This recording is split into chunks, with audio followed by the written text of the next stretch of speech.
G&G vision ടോക്കിലോട്ട് എല്ലാവർക്കും സ്വാഗതം. ഞങ്ങളുടെ വീഡിയോ ആദ്യമായാണ് കാണുന്നതെങ്കിൽ ദയവായി സബ്സ്ക്രൈബ് ചെയ്യാൻ മറക്കരുതേ.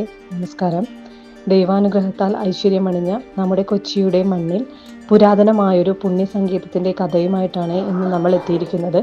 കൊച്ചിയിൽ സ്ഥിതി ചെയ്യുന്ന ഭക്തലക്ഷങ്ങൾക്ക് ആശ്രയമായ ശ്രീ പരമേശ്വര കുമാരമംഗല മഹാക്ഷേത്രം. ഈ ക്ഷേത്രത്തിൻ്റെ പേര് സൂചിപ്പിക്കും പോലെ ഇവിടെ പ്രധാനമായും കുടികൊള്ളുന്നത് മൂന്ന് ലോകം കാക്കുന്ന പരമശിവനാണ്. ക്ഷേത്രം അറിയപ്പെടുന്നത് ഒരു സാധാരണ ക്ഷേത്രമായല്ല, മറിച്ച് മഹാക്ഷേത്രം എന്ന പേരിലാണ്.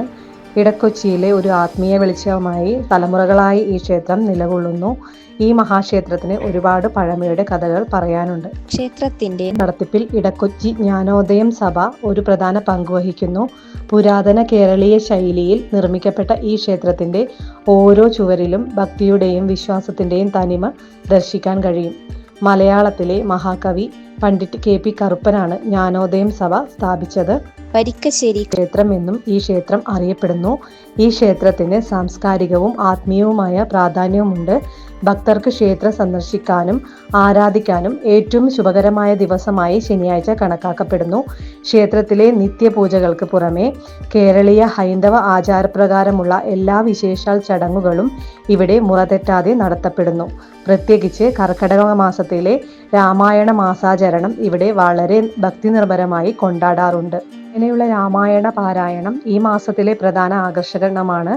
ഗണപതി ഹോമം, ഭഗവതി സേവ, വിശേഷാൽ പൂജകൾ തുടങ്ങിയവ ക്ഷേത്രത്തിൽ പതിവായി നടന്നുപോരുന്നു.